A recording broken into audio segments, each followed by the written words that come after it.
নাটকের পর নাটক বরিশাল খুলনার ম্যাচে নাটক যেন শেষ হবার কোনো নাম নেই।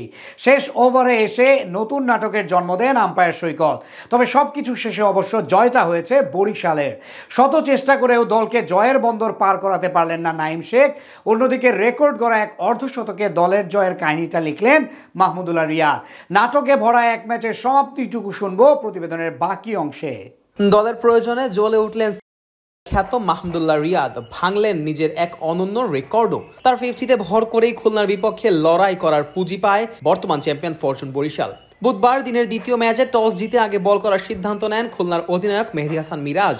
বরিশালের বিপক্ষে যে আলাদা এক পরিকল্পনা নিয়েই মাঠে নেমেছিল খুলনা, সেটার প্রমাণ মেলে প্রথম ওভারই। বল হাতে শুরুতেই বরিশালকে বিশাল এক ধাক্কা দিয়ে বসেন খুলনার অধিনায়ক মিরাজ। ম্যাচের প্রথম ওভারের দ্বিতীয় বলেই দুই ক্যাপ্টেনের লড়াইয়ে জয়টা তুলে নেন মিরাজ।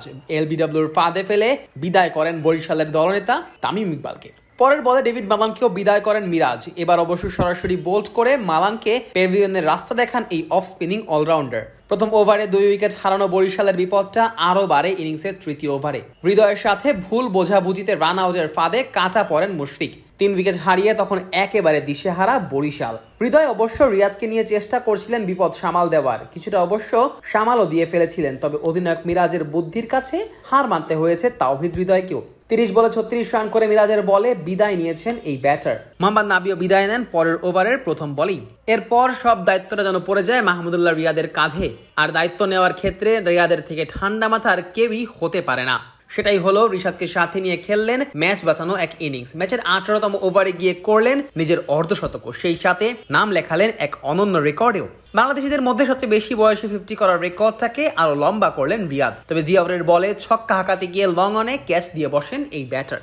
রিয়াদের সাথে বেশ দারুণ সঙ্গ দিয়েছেন রিশাদ হোসেনও। খেলেছেন 19 বলে 39 রানের এক ইনিংস। আর শেষ দিকে জাহানদাদ খানের 5 বলে 10 এবং তানভীর ইসলামের 4 বলে 12 রানের দুটি ক্যামিও ইনিংসে 167 রানে গিয়ে থামে বরিশালের সংগ্রহ। 168 রানের লক্ষ্যে ব্যাট করতে নেমে খুলনার শুরুটাও খুব একটা ভালো হয়নি। রানের খাতা খোলার আগেই বিদায় নিয়েছেন ইমরুল কায়েস।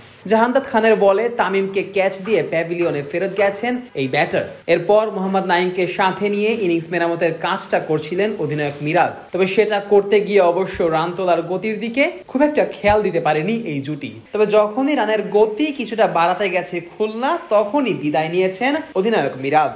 মিরাজের বিদায়ের পর কেউই অবশ্য খুব বেশিক্ষণ টিকতে পারেননি, যদিও এক প্রান্ত আগলে রেখেছিলেন মোহাম্মদ নাঈম শেখ। কিন্তু তার মন্থর গতির ইনিংস কিছুটা হলেও পিছিয়ে রেখেছিল খুলনাকে। তবে শেষ দিকে নাঈম অবশ্য লড়েছেন একা হাতে, একের পর এক 4 ছক্কায় মাতিয়ে তুলেছিলেন চিটাগাংয়ের দর্শকদের। তবে অন্য প্রান্ত থেকে কেউই সায় দিতে পারেনি এই বাঁহাতি ব্যাটারকে।